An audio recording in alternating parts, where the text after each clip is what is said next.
principio y fin, el que es y que era y que ha de venir, el Todopoderoso, Dios con nosotros. Gracias y paz, hermanos. Ayer estuvimos compartiendo algo acerca de los dos estadios del Hijo de Dios, Jesús, y los dos estadios de los hijos de Dios, los creyentes. Y vimos 4 palabras griegas: monógenes, que es unigénito; protótocos, que es primogénito; y por causa de que Cristo se hizo que es monógenes y se hizo protótocos, primogénito, vimos otras 2 palabras que eran tecnón, que eran para los hijos recién nacidos, y vimos huios, que mostraba la madurez de los creyentes, a donde Cristo quiere que lleguemos, a donde el Padre quiere que lleguemos a la medida de su Hijo. Pero también miramos que corremos el riesgo de quedarnos en la mitad, nepios. En vez de llegar a ser espirituales, neumáticos, llegamos a ser sarquinos. Y terminamos con un texto en Gálatas donde miramos que podíamos perfeccionarnos en la carne si nos descuidábamos, ¿cierto? Y entonces el Señor nos da un mandamiento de estar vigilante constantemente. Y Timoteo decía algo así, o Tito, no sé, decía el Señor por medio de Pablo, que se cuidara de él mismo y de la doctrina que predicaba. Porque muchas veces este tipo de problemas no son de afuera solamente, desde adentro mismo. Pablo, cuando iba partiendo, en Mileto mandó a llamar a los ancianos de Éfeso y termina hablándole de unas cosas y termina diciéndole: de entre ustedes mismos se van a levantar lobos que no van a perdonar el rebaño, hermano. Entonces, de nosotros mismos, si no andamos con cuidado y si no estamos vigilando, podemos causar mucho daño en la iglesia, hermano.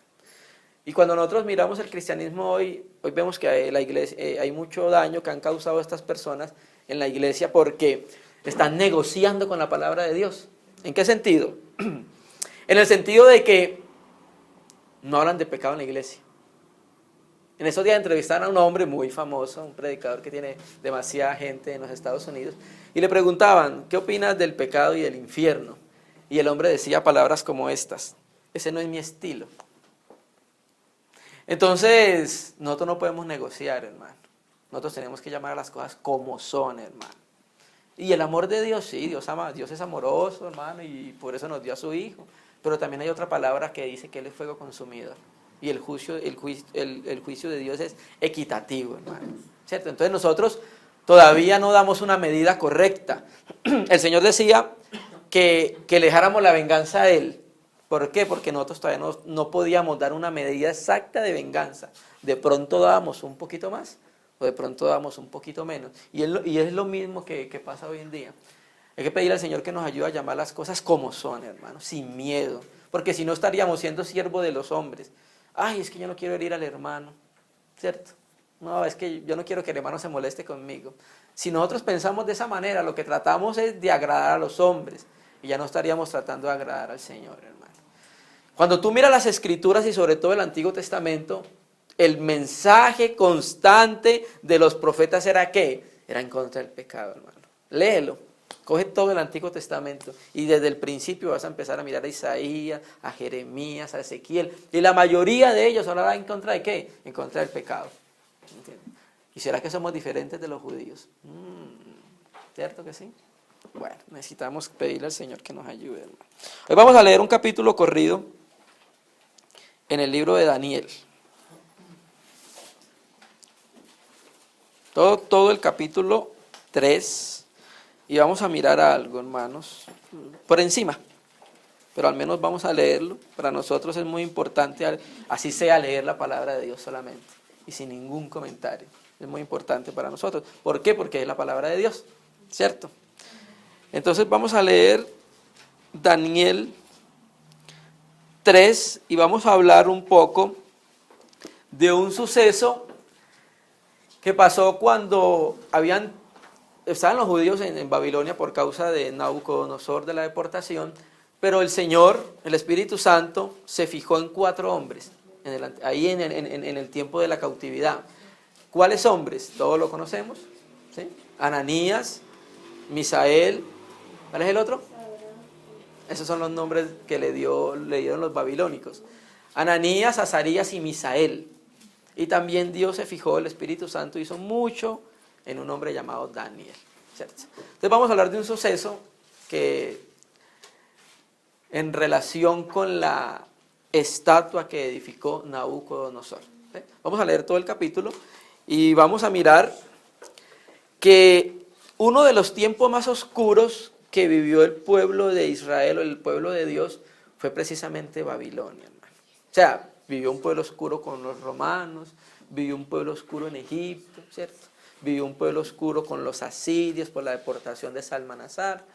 Pero Babilonia tiene algo, que es que Nabucodonosor acabó con algo que para ellos era el emblema y era lo más importante, y era que su templo.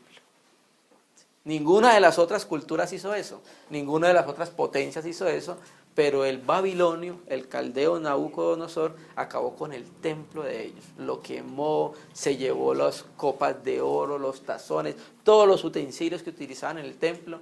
Y para ellos fue un periodo muy marcado y fue un periodo muy oscuro para ellos. Y en medio de ese periodo oscuro, Dios levanta 4 hombres, ¿cierto? Y cuando nosotros miramos a Daniel, Daniel es muy parecido ciertamente a la vida de iglesia. ¿Por qué? Porque aunque Daniel era judío, las prácticas de Daniel no eran judías. Explíquese, claro. Daniel no tenía templo, Daniel no sacrificaba corderos, Daniel no ofrecía incienso. ¿Por qué? Porque esa era una nación lejana, una nación extraña, donde no estaba el templo, que era donde se hacía todo este culto. Pero Daniel sí hacía algunas cosas que es nuestro ejemplo. Por ejemplo, oraba 3 veces al día en dirección a Jerusalén. Y cuando tú miras los salmos enseñan que nosotros debemos orar de noche, de mediodía y de tarde, ¿sí? Entonces miramos la vida de este hombre, un hombre que estaba bajo la ley, pero no estaba todos los rituales externos de la ley para seguirlo, y entonces se centraba en la oración, era un hombre íntegro, era un hombre que toca examinar su vida. Y en medio de esos, en medio de todo este pueblo, esa tiniebla que había en Babilonia, empezó a resplandecer luz. Y la luz empezó a darla a Dios por estos 3 hombres, estos jovencitos, hermano. Eran jovencitos porque cuando ellos lo llevaron cautiverio, eran jovencitos. Y vamos a centrarnos un momento hoy en la estatua que hizo Nabucodonosor. Ustedes recuerdan que en el capítulo 2, él tuvo un sueño. Daniel le interpretó el sueño y habló acerca de la estatua, de todo lo que significaban los metales. Y en una de ellas, vamos a leer un momentico el 2:38 de Daniel, le dice: y donde quiera que habitan hijos de hombres, bestias del campo y aves del cielo, él os ha entregado en tu mano y te ha dado el dominio de todo, sobre todo. Tú eres aquella cabeza de oro. Entonces, ¿recuerdan cómo era la estatua? Tenía oro, tenía cobre, tenía hierro, bueno, tenía ciertos materiales. Cada material hacía referencia a un imperio. Y entonces, en el capítulo 3, él hace una estatua de oro, ¿sí? Da la medida, pareciera que fueran como 27 metros, pero no de la estatua, sino también con todo el pedestal. Y hace una estatua gigantísima, decreta leyes para para los que estaban bajo su gobierno. Y vamos a empezar entonces a leerlo porque queremos mirar algo práctico para nuestra vida. Sencillo, pero práctico para nuestra vida. Vamos a leer el versículo 1 del capítulo 3. Nabucodonosor. El rey Nabucodonosor hizo una estatua de oro cuya altura era 60 codos y su anchura de 6 codos. La levantó en el campo de Dura, en la provincia de Babilonia. Cuando nosotros miramos en las escrituras, nosotros sabemos que en las escrituras hay una numerología bíblica, ¿cierto? Sabemos que también hay unos minerales bíblicos, hay unos metales bíblicos. Y entonces cuando nosotros miramos el oro, todos conocemos que hace referencia a la naturaleza divina. Pero cuando nosotros estamos viendo que este hombre pagano, pero pareciera que en el final de sus días pudo reconocer al Dios de los cielos, hizo una estatua de oro y mandó que todo el mundo la adorara. Hermano, y la estatua de oro es una relación y una referencia a que el hombre quiere divinizarse. Eso es lo que está mostrando él. El hombre quiere llegar a la divinidad. Pero ese pensamiento no era propio del hombre. Ese pensamiento, ¿de quién era? Era del maligno, del diablo, ¿sí? El diablo, antes de ser diablo, se llamaba lucero de la mañana, ¿sí? En el hebreo es Heilel, en el latín le llaman Lucifer. O sea, la palabra Lucifer viene de la Vulgata latina, una Biblia que hizo Jerónimo por allá en el 400, aunque no se conserva originales, pero de ahí, de las copias que hay, cuando llega a Isaías 14 dice Lucifer, que significa lucero de la mañana. Y cuando miramos la Septuaginta, la palabra para lucero es eoforo, que significa que fue creado para soportar luz. Este ser que fue creado para soportar luz, ya todos conocemos la historia en Ezequiel 28, empezó a hacer contrataciones, ¿cierto? Hasta que quiso ser como Dios. Entonces, esa intención que él tiene serpentina y maligna la ha transmitido a los hijos de los hombres, ¿sí? Entonces, esta idea de Nabucodonosor de hacerse una estatua de oro para ser adorado es una cosa que viene de él, inoculada en el hombre, ¿cierto? Entonces, hoy en día el maligno también está haciendo estatuas de oro. ¿En dónde? En el mundo. Todos conocemos, allá en Primera de Juan el Señor dice, no améis al mundo, ni las cosas que hay en él. Y la palabra griega para mundo es cosmos, ¿sí? Ahí dice, cosmos, de donde viene la palabra griega cosmético, ¿sí? Y todos sabemos que el cosmético no es la realidad, ¿sí? Es una apariencia. No estamos diciendo con esto de que no se pueda utilizar, estamos diciendo lo que significa, de que tú miras a una mujer sin cosmético y ya esa es la realidad, ¿cierto? Entonces tú las miras con cosmético y se ve un poco diferente, ¿cierto? Entonces el malo ha hecho algo así en este mundo, el cosmos, y entonces todo lo pone con apariencia de oro, ¿sí? Todo es con apariencia de oro para que pueda atraer el alma de las personas, ¿cierto que sí? Entonces el rey Nabucodonosor hizo una estatua de oro cuya altura era de 60 codos y su anchura de 6 codos, la levantó en el campo de Dura en la provincia de Babilonia y envió el rey Nabucodonosor a que se reuniesen los sátrapas, los magistrados, los capitanes, los oidores, los tesoreros, los consejeros, los jueces y todos los gobernadores de las provincias para que viniesen a la dedicación de la estatua que el rey Nabucodonosor había levantado. Fueron pues reunidos los sátrapas, magistrados, capitanes, tesoreros, consejeros, jueces y todos los gobernadores de la provincia a la dedicación de la estatua que el rey Nabucodonosor había levantado y estaban en pie delante de la estatua que había levantado el rey Nabucodonosor.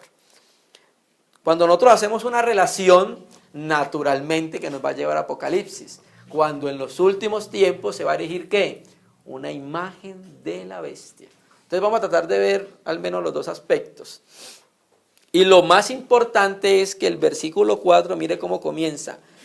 Y el pregonero anunciaba en alta voz: mándese a vosotros, oh pueblos, naciones, lenguas, que al oír el son de la bocina, de la flauta, del tamboril, del arpa, del salterio, de la zampoña y de todo instrumento de música, os postréis y adoréis la estatua de oro que el rey Nabucodonosor ha levantado.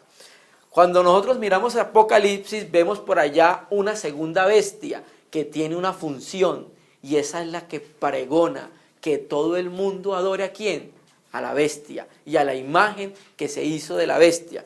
Y cuando uno mira la palabra griega pregonero, en la Septuaginta, es la palabra griega kerús, de donde viene keruso y que significa heraldo, que pregona una verdad divina. Así lo encuentras tú cuando buscas en el Nuevo Testamento griego. ¿Recuerdas cuando en 2 de Pedro 5 dice que no era pregonero de justicia? ¿Se recuerdan? Bueno, ahí se utiliza esa palabra griega keruso, ¿cierto? Entonces mire desde dónde Dios ya estaba dando a entender lo que iba a suceder en un futuro, ¿sí? Dios mostrándole a sus hijos, porque la palabra de Dios es para sus hijos, para todo el que se acerca, lo que ha de acontecer en un futuro.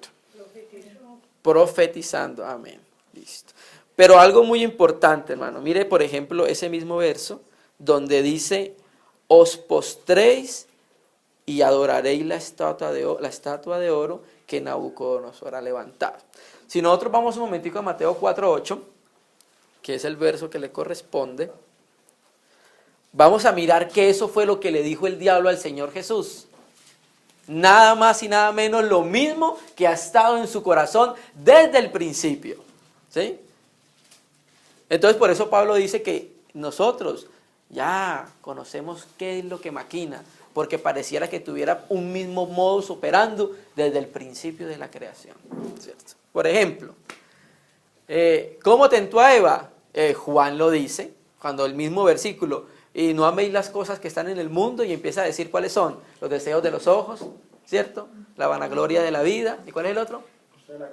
Los deseos de la carne. Y entonces cuando tú miras a Eva, ¿qué fue lo que pasó con Eva? Lo mismo, o sea, la estrategia no ha cambiado, sigue siendo la misma, por los ojos, por la sabiduría, ¿cierto? Por los deseos de la carne.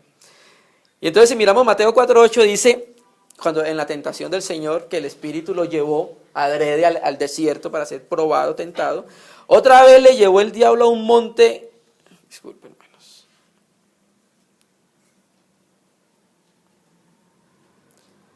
otra vez le llevó el diablo a un monte muy alto y le mostró todos los reinos del mundo y la gloria de ellos. Y le dijo, todo esto te daré si postrado me adoras. ¿Qué estaba entonces pregonando el pregonero? Que cuando escuchara el sonido, ¿qué tiene que hacer todo el mundo? Postrarse ante la estatua. Ahora vamos a la vida práctica. ¿Cuántas veces nos hemos postrado lo que el mundo nos ha dado? Esa es la vida práctica. ¿Cuántas veces nos hemos postrado lo que el mundo nos ha mostrado y nos ha enseñado como oro, como apariencia, ¿cierto? Y cualquiera, entonces volvemos nuevamente a Daniel, donde íbamos en el 3, versículo 5, 6, entonces decía así, donde terminamos, os postréis y adoré la estatua de oro que Nabucodonosor ha levantado, y cualquiera que no se postre, adore inmediatamente, será echado dentro de un horno de fuego ardiendo. Por lo cual al oír todos los pueblos el son de la bocina, de la flauta, del tamboril, del arpa, del salterio, de la zampoña y todo instrumento de música, todos los pueblos y lenguas se postraron y adoraron la estatua de oro que el rey Nabucodonosor había levantado. Lo que va a suceder en el final de los tiempos, cuando se erija la imagen, cuando se dé el sello de la bestia, ¿sí? Casi el mundo entero poblado se va a rendir ante este ser. Pero, gracias a Dios, que hay un pero, eso no se va a quedar así. Porque Dios siempre ha tenido testimonio en la tierra, hermano. Ustedes recuerdan el tiempo del oscurantismo, cuando Roma dominó, casi 900, casi 1000 años, y se llamó el tiempo del oscurantismo precisamente por eso. Pero Dios siempre tenía su testimonio. ¿Recuerdan el tiempo de Samuel? Y no había visión de Yahvé, la palabra escaseaba, pero Dios levantó su testimonio, hermano. ¿Cierto? Aleluya, gracias Señor. Por eso en aquel tiempo algunos varones caldeos vinieron y acusaron maliciosamente a los judíos y hablaron y dijeron al rey Nabucodonosor, no a todos los judíos, solamente unos cuantos, unos vencedores, hermano. Y le dijeron, rey para siempre vive, tú, oh rey, has dado una ley que todo hombre al oír el son de la bocina, de la flauta, del tamboril, del arpa, del salterio, de la zampoña y de todo instrumento de música, se postre y adore la estatua de oro. Y que el que no se postre y adore sea echado en un horno de fuego ardiendo.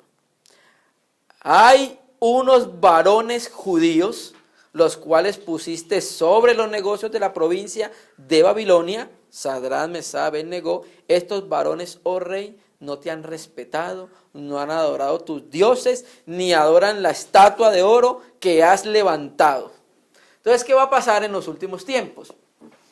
Se van a crear leyes en las cuales va a ser lícito que se maten a los hombres cristianos, porque eso era una ley dada por los principales de Babilonia, ¿sí? O sea, que legalmente era lícito haber echado a estos 3 hombres de fe a ese horno de fuego, legalmente, hermano, y ahorita vamos camino a eso.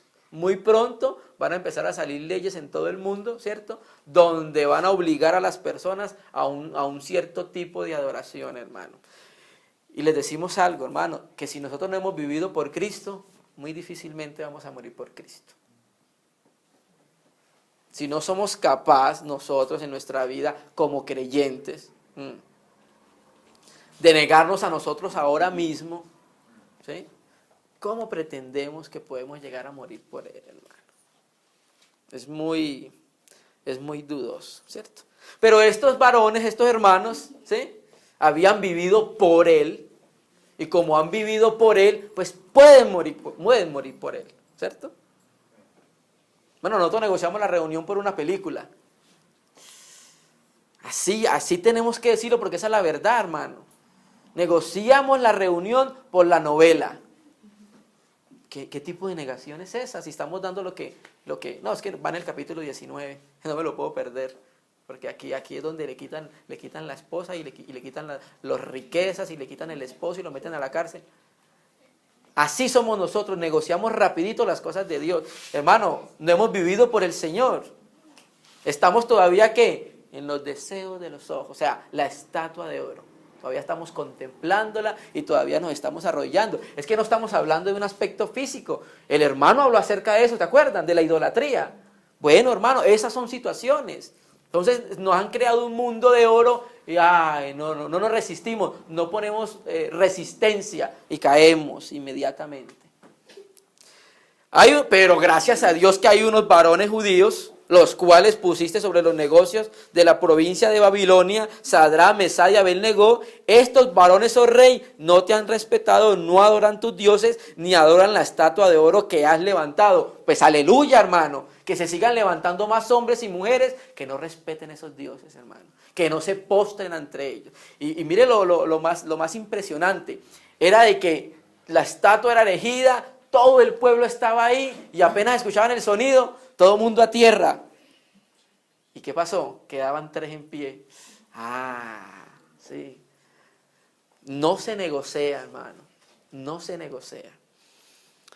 Entonces Nabucodonosor dijo con ira y enojo que trajesen a Sadrach, Mesach, Abed-Negó. La escritura habla, vamos a leer un momentico Mateo 10, 18. Ahorita leímos cuál fue, Mateo 4, 8, vamos a leer 10, 18. Que el Señor Jesús habló acerca de eso, ya había sido tipificado por Ananías, Azarías y Misael. Mire qué es lo que dice Mateo 10, 18. Y guardaos de los hombres, porque os entregarán a los concilios, y en sus sinagogas os azotarán, y aún ante gobernadores y reyes seréis llevados por causa de mí. Entonces, ¿aquí a quién se llevaron? A estos 3 varones judíos. ¿Ante quién? Ante el rey Nabucodonosor. ¿Pero para qué es? Mire lo que sigue diciendo el texto. Para testimonio a ellos y a los gentiles.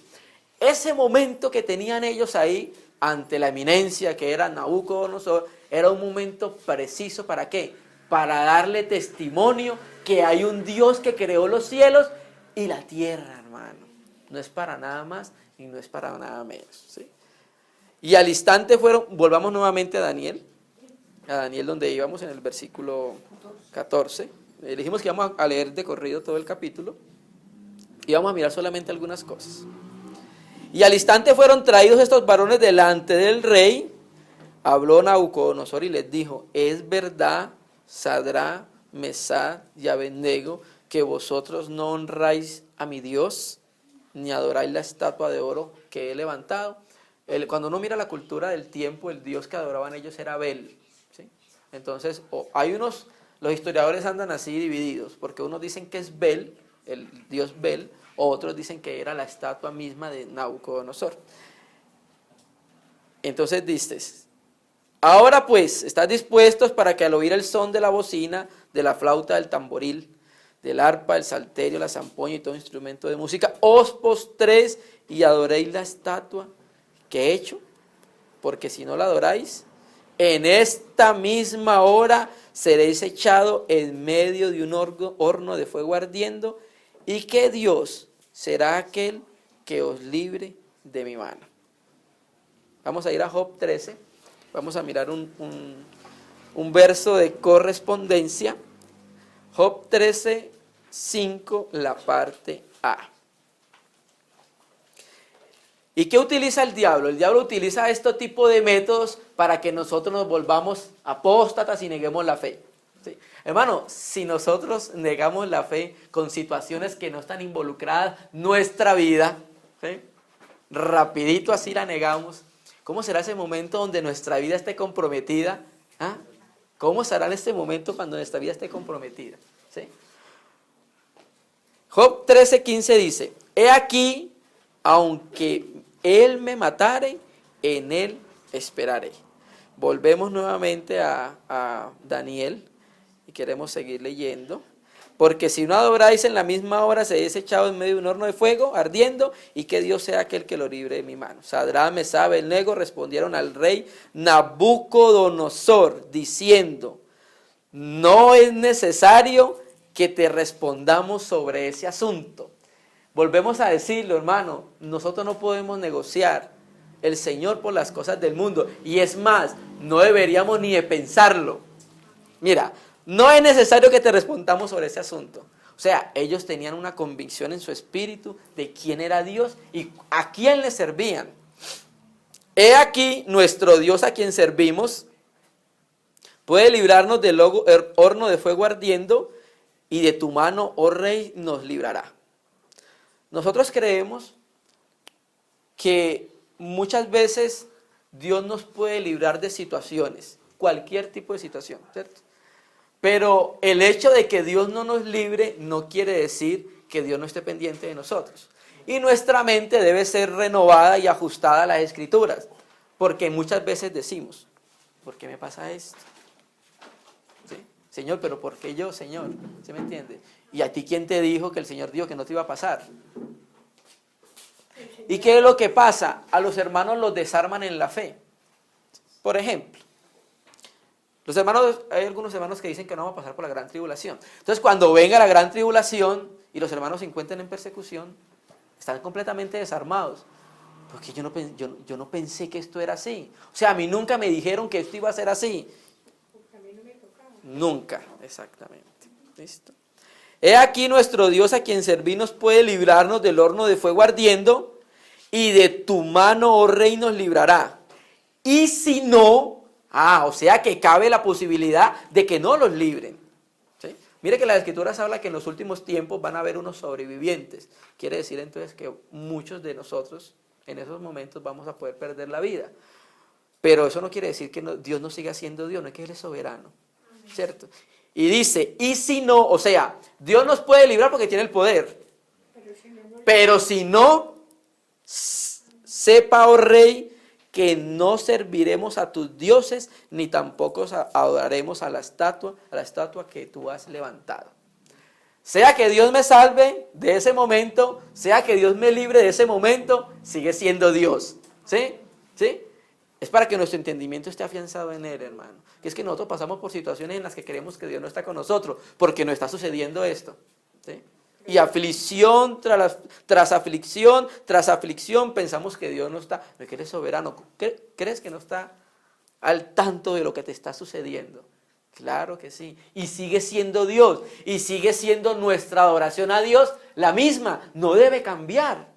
Porque sea que me quite esa aflicción, o sea que no me la quite, sigue siendo Dios. Pablo, ¿qué le dijo? Señor, ya van 3 veces que te he pedido que quites esto de mí. Y el Señor le ha dicho, bástate. O sea, lo que tú estás teniendo es suficiente. Bástate en mi gracia. Porque es que mi poder se puede conocer y puede ser percibido en tu debilidad. Entonces vuelve también la Escritura a decir, cuando más débil soy, más fuerte me vuelvo. ¿Cierto? Esa es nuestra debilidad. O sea, no hay otro momento en donde el poder de Dios, la expresión de Dios pueda ser formado en el hombre. ¿Por qué? Porque el hombre cuando está muy fuerte es muy autosuficiente. Y ahí Dios no puede hacer nada. Dios necesita que derribar ese hombre que es fuerte en medio de nosotros, para entonces ahí sí, cuando está débil, entonces clamamos al Señor, dependemos más del Señor, porque lastimosamente así somos nosotros. Cuando más buscamos a Dios es cuando más problemas tenemos, ¿cierto? No debería ser así, en cualquier situación, en la abundancia o en la escasez. Y Pablo, a medida que caminó con el Señor, fue aprendiendo por experiencia eso. Sé vivir bien con abundancia, pero también sé vivir bien sin abundancia, ¿cierto? Cualquiera que fuese nuestra situación, deberíamos honrar a nuestro Cristo. Cualquiera que fuese nuestra situación. Y cuando miramos los nombres de estos tres varones, Ananías significa Yahvé me ha favorecido. Azarías significa Yahvé me ha ayudado. Y Misael, ¿quién es lo que es Dios? Vamos a ir a Apocalipsis 12:11 y vamos a mirar aquí algo muy importante. Vamos a mirar ya 3 textos.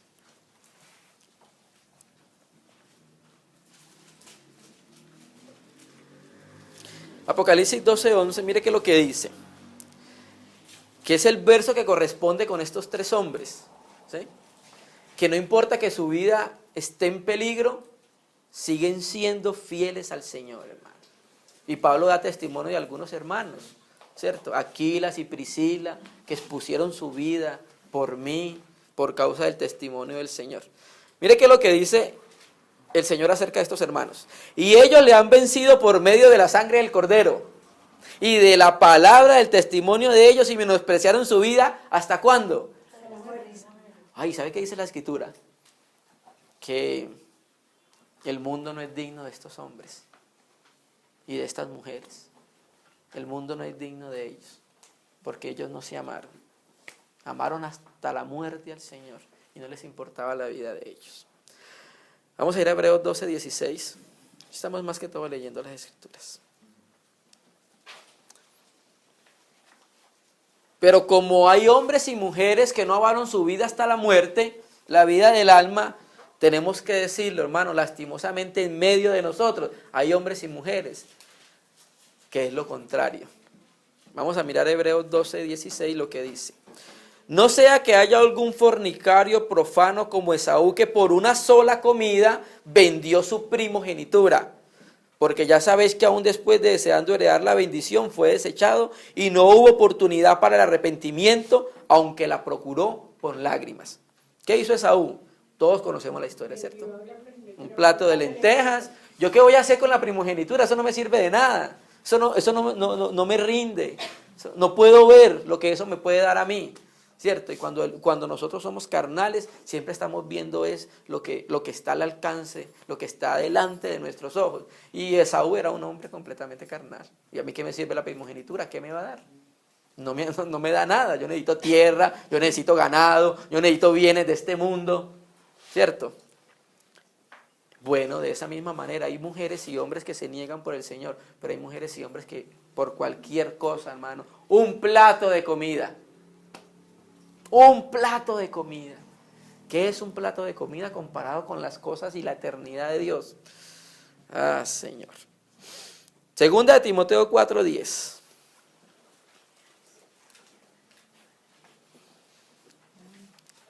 Entonces, como la estatua de oro es muy llamativa a nuestros ojos, y si nosotros no estamos velando, y si no estamos en el Espíritu, y si no estamos con los santos, y si no estamos volviéndonos al Señor, y si no estamos mirando al Señor, pues lo más probable es que estemos mirando la estatua, y en ese caminar, lo más probable es que nosotros empecemos a amar al mundo y lo que hay en él. Y puede pasar lo que pasó con el hermano que vamos a leer acá, 2 de Timoteo 4:10. Le está hablando Pablo a Timoteo y le dice, procura venir pronto a verme. Ya esta es una de las últimas epístolas de Pablo. 2 de Timoteo 4:10. Procura venir pronto a verme, porque Demas me ha desamparado amando más este mundo. ¿Sí? Y estuvimos mirando la palabra griega y efectivamente sí es la traducción correcta, amando más a este mundo. Mire que el que está fuerte no caiga. Cuando nosotros empezamos a mirar la vida de Demas, Demas era un colaborador con el hermano Pablo, y en las otras epístolas aparece Demas como una persona colaborando para que el reino de Dios avance. Pero mire qué es lo que pasó en estos últimos. Demas me ha desamparado amando más el mundo, ¿cierto? Volvamos a Daniel 3:19. Vamos a mirar algo acá. Bien interesante, hermanos. Vamos a leer todo el capítulo. Entonces Nabucodonosor se llenó de ira después de que los jóvenes le dijeron, Que no adoraban sus no, estatuas. no, si tenemos que ir a la muerte, vamos a la muerte, porque Dios sigue siendo Dios, ¿cierto? Entonces se llenó de ira y demudó su aspecto de su rostro con Sadrach, Mesach y Abed-nego y ordenó que el horno se calentase 7 veces más de lo acostumbrado. Ah, hermano, y es cuando vienen esos momentos en nuestra vida. ¿Usted recuerda a Job? ¿Cierto? Y la tribulación. Ok, entonces no, el horno no fue calentado una vez, sino 7 veces. ¿Qué pasó? Se murieron tus hijos, se murió tu primogénito, se quemó el campo, se murieron las bestias, se murieron los ganados. Y por último, ¿qué pasó? Una sarna en su cuerpo, ¿cierto? Sí, entonces nosotros hay veces sentimos que el horno se calienta, hermano, como dice aquí la Escritura, 7 veces más, hermano, ¿cierto? Vamos a ir un momentico a Pedro, primera de Pedro 5, versículo 8. Y en lo de Job, nosotros sabemos que la intención fue del diablo, ¿cierto que sí? ¿Sí? Claro, porque le pidió permiso Ok. al diablo, pero Dios le autorizó. sin Exactamente, que le esa es la manera como sucede esto, ¿cierto? Entonces, muchas veces hay cosas que llegan a nuestra vida por desobediencia, pero hay muchas cosas que se llevan por causa del maligno, ¿cierto? Mira lo que dice 1 Pedro 5:8, sed sobrio, ¿cierto? Y velad porque vuestro adversario el diablo, como león rugiente, anda alrededor buscando a quien devorar. Entonces, él empieza, de acuerdo a la autoridad que Dios le da, prende el horno, ¿cierto? Y entonces, como ve que no quemó, le sube, y empieza, y le sube, y lo calienta hasta llegar a 7 veces, como dice acá, hermano. ¿Sí? Aflicción tras aflicción, tras aflicción, tras aflicción. Pero al diablo, podemos resistirlos firmes en la fe. Y mire lo que dice el Espíritu. Sabiendo que los mismos padecimientos se van cumpliendo en vuestros hermanos en todo el mundo. Ah, no somos los únicos. Hay veces creemos que somos los únicos. No somos los únicos. Si nosotros estamos en situaciones muy complicadas, hermano, cree que hay hermanos que también están pasando situaciones también complicadas y mucho más que la de nosotros, hermano. Mira, nosotros estamos en un país y en un tiempo donde tú te paras aquí en el Parque del Café, ¿qué llama? ¿Cierto? Y tú hablas abiertamente de Cristo, hermano, y por mucho te dan una pedrada, hermano. Pero tú te vas para Medio Oriente a hablar de Cristo abiertamente. Más complicado, ¿cierto? Entonces, Pedro dice también en otro lugar que no nos extrayemos por lo que estamos sucediendo, por ese fueguito, hermano, porque es que a todos nosotros estamos puestos para tribulación. Si creímos que estábamos aquí para pasarla muy bueno, para que no me toquen, para que no me digan nada, para que no se metan con lo que yo estoy haciendo, no, hermano, tenemos que meternos con lo que estás haciendo, porque regularmente lo que estás haciendo no es agradable a los ojos de Dios. Y hay una cosa que el Señor nos enseñó. Es mejor herir al hermano con la verdad que matarlo con la mentira, hermano. Y todos nosotros somos responsables de todos nosotros. Nos cuidamos. Sí, porque es que nosotros tenemos un punto ciego, hermano. No me lo veo, yo no me veo mis espaldas cuando estoy en el espejo. Pero mi hermano sí me lo ve. ¿Sí me entiendes? Y ahí donde miramos entonces, entonces decimos, no, yo soy muy maduro. Y apenas le dice, hermano, creo que lo que estás haciendo no se agrada a los ojos del Señor, se va de la reunión. ¿Sí? Ahí vemos lo maduro que era. Entonces mira que los mismos padecimientos se van cumpliendo en todos nuestros hermanos en todo el mundo. Pero mire que lo que dice, mas el Dios de toda gracia, que os llamó a su gloria eterna en Jesucristo, después de que hayas padecido un poco de tiempo. O sea, hay un llamamiento para la gloria eterna, pero entre el llamamiento y la gloria eterna hay algo en la mitad, que padecer un poco. Un poco, hay que padecer un poco, ¿sí? Y después de padecer ese poco, porque ese es el término que utiliza el Espíritu Santo, poco. ¿Por qué es poco? Porque nuestros días son los más robustos, 90, 80, 100. Cuando comparamos 100, vamos a suponer que vivamos 110, los más viejos. Cuando comparamos 110 años con la eternidad, Los matemáticos, ¿cierto? No hay proporción, ¿cierto? Entonces por eso el Espíritu le llama poco. Pero después de eso el Señor va a hacer algo. ¿Qué? Perfeccione, afirme, fortalezca y establezca. Mire por qué es necesario que nosotros experimentemos lo que necesitamos experimentar. Nosotros con lo que estamos experimentando, lo que le decimos a los hermanos siempre es que nosotros vivimos lo que necesitamos, ni más ni menos. Eso que estamos viviendo, eso es lo que estamos necesitando. No necesitamos más, no necesitamos menos, eso. Y hay veces hay personas que son fuertes, hermano, porque pueden soportar ese tipo de situaciones. Hay algunos de nosotros de pronto que no soportaríamos. Amén, hermano. Lucas 13:10, vamos a mirar también algo relacionado, por ejemplo, la sarna que le dio a Job en lo último, naturalmente que era de origen maligno, porque fue intervención del diablo, ¿cierto? Y hay veces hay enfermedades en nuestra vida que son de origen del cuerpo, por ciertas situaciones, por ciertas pastillas, por ciertos medicamentos, por ciertas cosas que pasaron, pero también hay enfermedades que son espirituales, son producidas por el maligno, hermano, ¿cierto? Mire que lo que dice Lucas 13:10, ¿por qué decimos esto? Por lo que dice la Escritura. Enseñaba Jesús en una sinagoga en el día del reposo, y había allí una mujer que desde hacía 18 años tenía un espíritu de enfermedad. Un espíritu que provocaba enfermedades en esa persona, ¿cierto?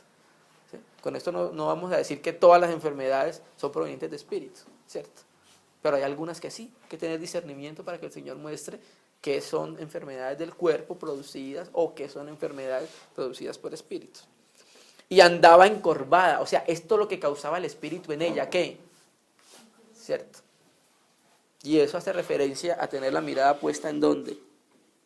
En la tierra. Eso es lo que causaba la enfermedad. Y de ninguna manera se podía enderezar. Cuando Jesús la vio, la llamó y le dijo, mujer, eres libre de tu enfermedad. Y puso las manos sobre ella, y ella se enderezó y luego glorificaba a Dios. Pero el principal de la sinagoga, enojado que Jesús hubiese sanado en el día de reposo, dijo a la gente, ay, qué bueno, hermano, que el Señor nos sane en días de reposo, eso no importa, ¿cierto? No, estamos de acuerdo. 6 días hay en que se debe trabajar, en estos pues venís y sed sanados, y no en día de reposo. Ahí estamos viendo el corazón de estos hombres. Entonces el Señor le respondió y dijo, hipócrita, cada uno de vosotros no desata en el día de reposo su buey o su asno del pesebre y lo lleva a beber. Y esta hija de Abraham, que Satanás había atado 18 años, no debería desatar de esta ligadura en el día de reposo. Entonces, ¿cuándo hay libertad en nuestra vida? En el día de reposo. Cristo es nuestro reposo.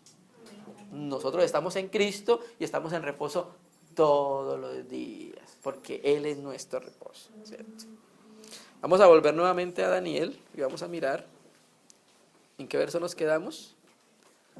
¿En el 20? Sí, ok. Bueno. 20. Y mandó a hombres muy vigorosos que tenían su ejército que atasen a Sadrach, Mesach y Abednego para echarlos en el horno de fuego ardiendo. Entonces estos varones fueron atados con sus mantos, sus calzas, sus turbantes y sus vestidos y fueron echados dentro del horno del fuego ardiendo. Como la orden del rey era premiante y lo habían calentado mucho, la llama de fuego mató a aquellos que habían alzado a Sadrach, Mesach y Abednego. Y estos 3 varones, Sadrach, Mesach y Abednego, cayeron atados dentro del horno de fuego ardiendo, hermanos. En esos momentos es como nosotros nos sentimos cuando estamos viviendo cualquiera de estos, de este fuego que está sucediendo en la vida. Sentimos como si no pudiésemos hacer nada, hermano. Sentimos como atados, ¿cierto? Bueno, eso lo estaba representando ahí. Entonces el rey Nabucodonosor, ¿dónde íbamos? Okay. Se espantó y se levantó apresuradamente y dijo a los de su consejo, ¿no echaron a 3 varones atados dentro del horno de fuego? ¿Sí? Muy importante, nuevamente repite atados. Ellos respondieron al rey, ¿es verdad, oh rey? Y él dijo, he aquí veo 4 varones sueltos que se pasean en medio del fuego sin sufrir daño alguno, y el aspecto del cuarto es semejante al Hijo de los dioses.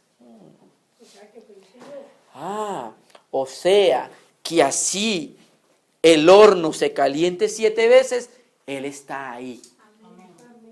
Él no se ha ido, Él está ahí. Mira, hermanos, cuando los discípulos estaban reunidos por miedo de la persecución, terminando creo que es Lucas, estaban los reunidos los 12 y el Señor se apareció en medio de ellos. ¿Recuerdan? Y entonces oye, un espíritu. Se asustaron todos porque pensaban que era un espíritu. Y entonces le dijo el Señor que no era un espíritu, que tocaran, que tenía carne. Hay un principio bíblico que todos lo conocemos. La Escritura enseña que cuando hay 2 o 3 reunidos en su nombre, ¿qué pasa? Allí estaré. Ok, ahí está. Entonces, ¿qué es lo que pasa? Cristo está en medio de nosotros. ¿Cierto que sí? Aunque no lo veamos físicamente, Él está en medio de nosotros. Lo que pasa es que quiso hacer algo con los discípulos para que la fe de ellos fuera afirmada en la resurrección. Se apareció en medio de ellos, ¿cierto? Cuando nos reunimos, el Señor está pendiente de la reunión juntamente con los ángeles, que es lo que estamos hablando, nuestro buen orden. Pero también cuando el horno está calentando 7 veces, ahí está Él, hermanos. Así usted no lo vea, pero créalo que Él está en medio de nosotros, hermano. ¿Y sabe qué está haciendo? Desatándonos. Está desatando esas cadenas y esa atadura que tenemos en ese momento, ¿cierto? Y entonces cuando nosotros somos desatados en medio del horno de fuego, entonces nosotros ahí sí podemos poner la mirada en Él, Señor. Y creemos que está en medio y súbale pues, ¿ah? Y súbale más, porque ya sabemos que está en medio de nosotros, hermano. Naturalmente, que es una salida de nuestro Señor Jesucristo desde la eternidad, para socorrernos como siempre lo ha hecho, ¿no?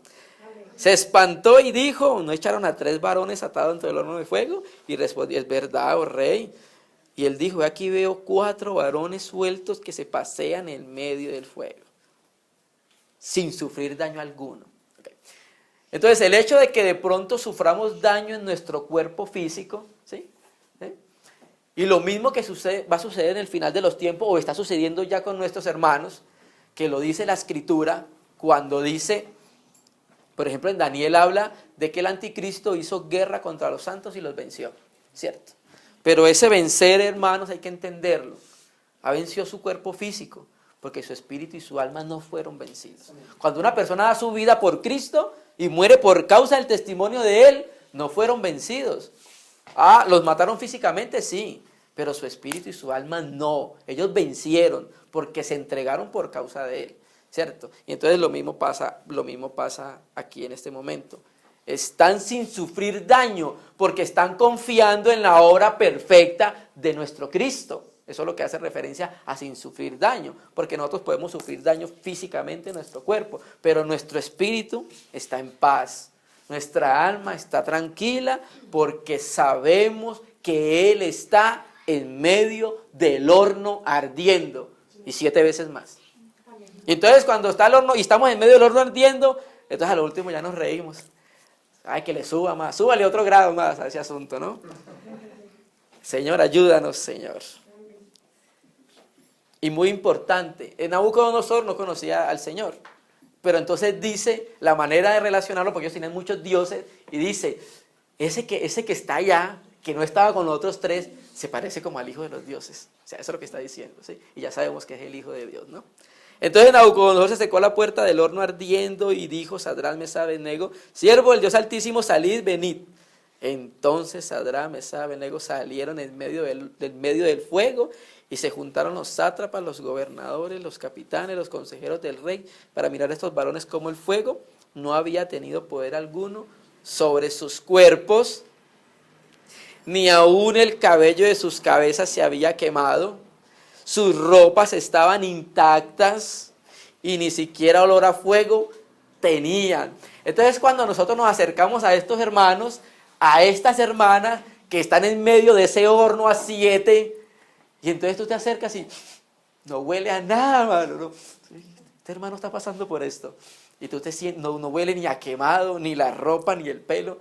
Y tú la ves, y tú lo ves, y tiene el semblante, está posicionado en Cristo, ¿cierto? Eso es lo que está enseñando acá el capítulo, ¿cierto? Que en medio de eso, hermano, el Señor nos ayude a que no huela a quemado, ni la ropa, ni el cabello, ¿sí? Ni sus cuerpos. Eso es una muestra de que estamos en Cristo. Estamos entendiendo lo que el Señor está haciendo en medio de nuestra vida. Al principio es difícil entenderlo. Al principio nuestra mente todavía no procesa bien esto que está sucediendo. Pero cuando empezamos y seguimos caminando y seguimos experimentándolo, vamos entendiendo. Y no solamente eso, le vamos agradeciendo, Señor. Porque la verdad, cuando suceden estas cosas, que el horno está a 7, lo que hacemos nosotros, en vez de alabar al Señor, nos estamos quejando. Como dicen los hermanos de allá de la costa, pura quejabanza. Nada de alabanza, ¿no? Listo. Salieron en medio del fuego y ok, listo, lo vieron. Entonces Nabucodonosor dijo, bendito sea el Dios de ellos. Mire para qué sirvió esto. ¿Para qué? Para que este rey pagano reconociera que hay un Dios por encima de todos los dioses. ¿Cierto que sí? Okay. Entonces, ustedes recuerdan un texto en 1 de Pedro 3, cuando habla acerca de que la mujer se ganará a su esposo sin una sola palabra. O sea, solo con el testimonio. ¿Sí? Con el testimonio se gana a su esposo para el Señor. Bueno, con el testimonio nosotros podemos ganar personas para Cristo, y eso fue lo que pasó.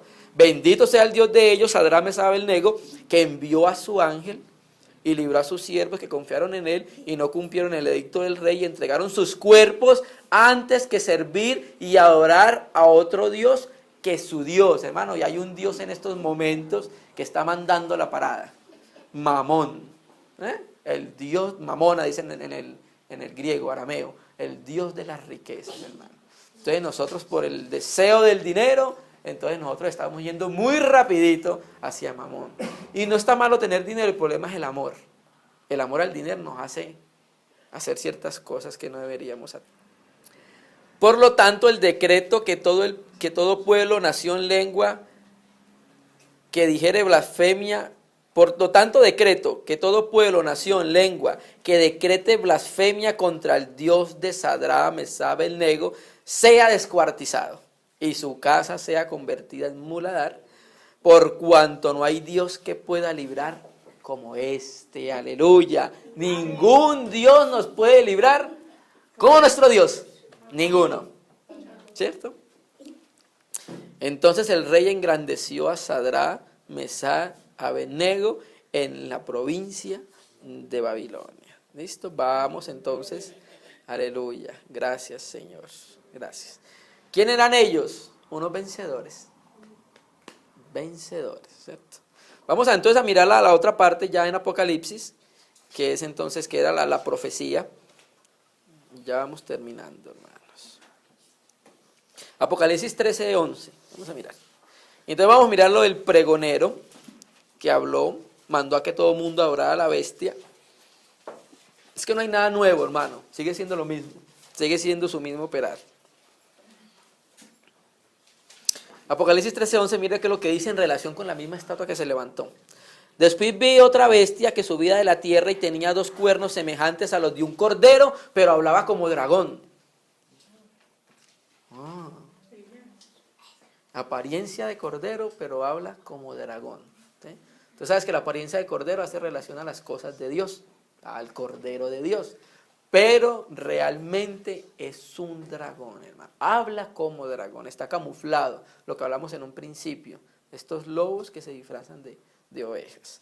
Y ejerce toda la autoridad de la primera bestia en presencia de ella y hace que la tierra y los moradores de ella adoren a la primera bestia cuya herida mortal fue sanada. También hace grandes señales de tal manera que aún hace descender fuego del cielo a la tierra delante de los hombres. Y engaña a los moradores de la tierra con las señales que le ha permitido hacer en presencia de la bestia, mandando a los moradores de la tierra que le hagan imagen a la bestia que tiene la herida de espada y vivió, y se le permitió infundir aliento a la imagen de la bestia para que la imagen hablase e hiciese matar a todo el que no la adorase. ¿Recuerda lo que vimos ahorita? Lo mismo de la imagen, lo mismo que se mandaba a matar a todo el que no la adorase. Bueno, eso va a volver a suceder, hermano. Ahora está sucediendo, pero llegará un momento que será a nivel global, ¿cierto? Y hacía que todos pequeños, a todos pequeños, grandes y ricos, pobres y libres, esclavos, se le pusiese una marca en la mano derecha o en la frente, y que ninguno pudiese comprar ni vender, sino el que tuviese la marca o el nombre de la bestia o el número de su nombre, hermano. Entonces, ¿qué nos está mostrando Dios? Que los tiempos son peligrosos, que estamos en tiempos difíciles y que los tiempos se van a poner peores. Cada vez más las leyes se van a poner más duras, más rudas, ¿cierto? Pero nosotros debemos aprovechar, así sea que el mundo esté en tinieblas, hermano. Así sea que la luna se esté cayendo, hermano. Debemos aprovechar el tiempo que Dios nos está dando ahorita para estar en su presencia, hermano. Cuando tú miras, por ejemplo, los momentos en que el Señor apareció aquí en la tierra, la primera vez y su segunda venida, cuando tú miras en Génesis, por ejemplo, en Génesis dice que en el principio creó Elohim los cielos y la tierra llegó a estar desordenada y vacía, y había tinieblas sobre la faz del abismo, ¿cierto? Y en medio de esa oscuridad ha dicho Dios, sea la luz. ¿En medio de qué? En medio de las tinieblas, en medio del caos. Cuando el Señor Jesús viene en su encarnación, hermano, el tiempo en que se vivía era un tiempo completo de tinieblas en el mundo habitado, hermano. Era un tiempo, cuando usted empieza a mirar las culturas, la adoración a los dioses, era un tiempo completamente oscuro y en tinieblas. Pero, hermano, no vamos muy lejos. Cuando el Señor vuelva nuevamente, el mundo va a estar sumido nuevamente en las tinieblas, hermano. Así. Entonces, así el mundo está en tinieblas, nosotros tenemos que aprovechar el tiempo que el Señor nos dio. ¿Sí? Vamos a leer un texto en relación con eso y terminamos. Efesios 5:15.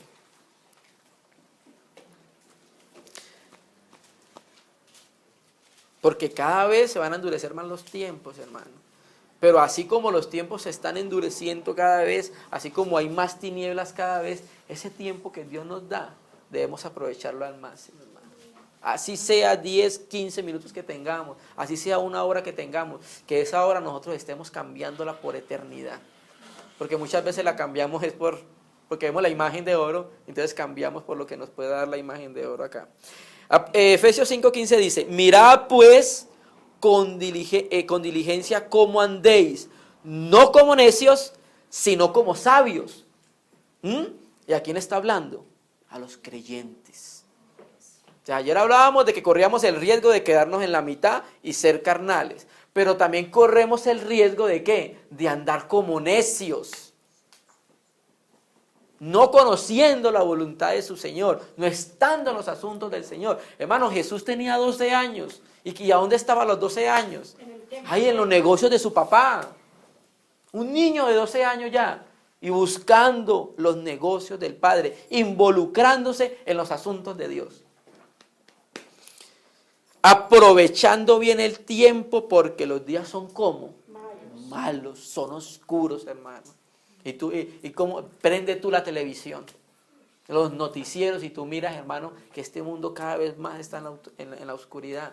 Prende tú los noticieros y mira las leyes, cada vez nuestras leyes, mira los colegios, cada vez la perversión es mayor, hermano.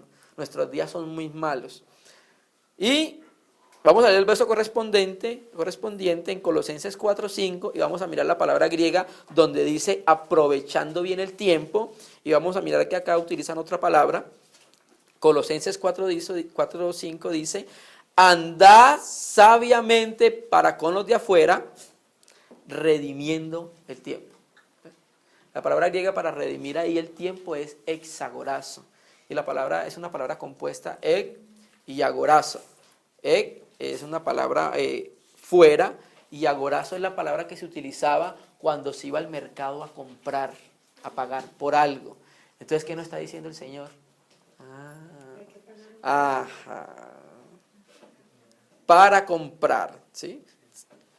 Tenemos que pagar rescate, o sea, tenemos que pagar un precio por ese tiempo, hermano, ¿sí?